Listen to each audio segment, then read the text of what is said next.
Start strong, finish strong. Wolf is always scratching. Let's roll. Up at 3:45 a.m., cardio by 4:45 a.m., hitting the iron by 6:15 a.m., in my pickup truck by 7:15 a.m., heading to work, ready to get after it, ready to shoot. There's no substitute for hard work. I'm gonna make something out of myself, but it's gonna be so good, it's bad.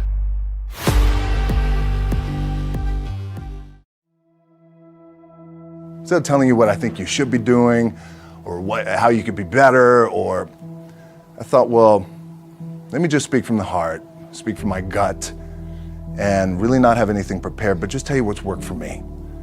And maybe some of the stuff that's worked for me might work for you now, currently, presently, as you guys have your goals and ambitions, but then further on down the line, as you guys continue to live your life.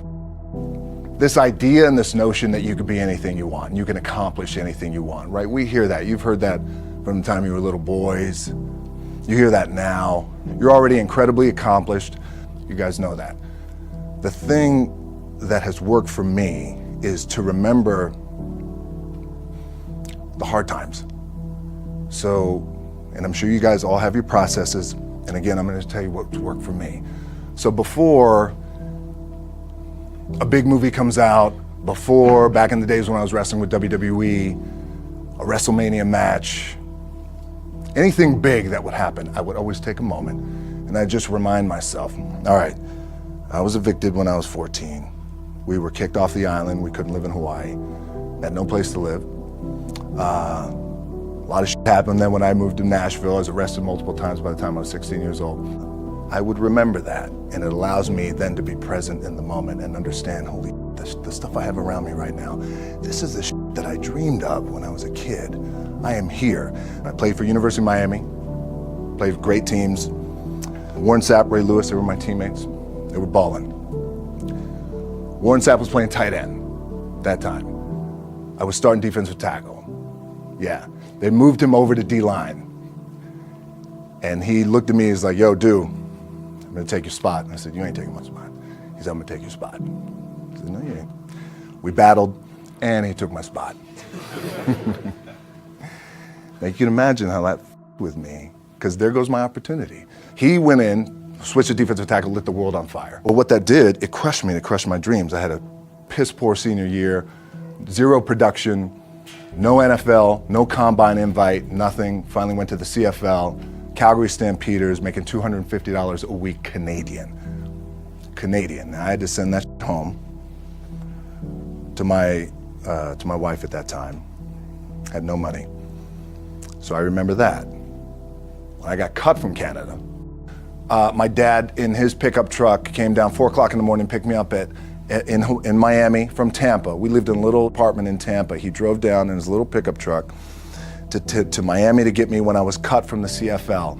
And I thought, well, I leave home like you guys left home. I'm ready to tackle the world, to get after it, achieve my dreams and goals. Crushed by 22, 23 years old. Now I got to move back in with my mom and dad.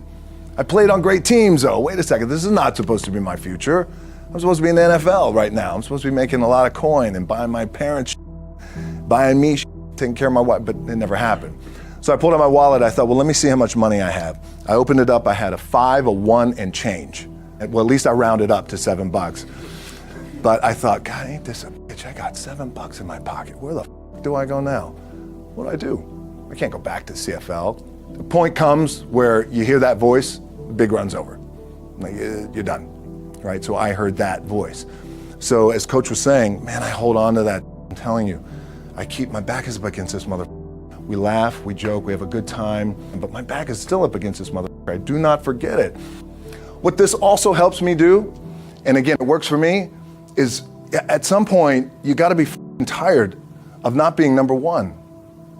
You have to be, and you gotta play angry, and I play angry. Now, I'm cool and calm with my approach, and when I step out on my field, which is a set, or, you know, like, there's some, and you're always gonna have haters, and haters are like, well, God damn, man, how many movies are you gonna make, or how much shit are you gonna do? Like, you do a lot of shit. I say, yes, it's my ambition. Of course, why not? I could do it. Yeah, I love what I do.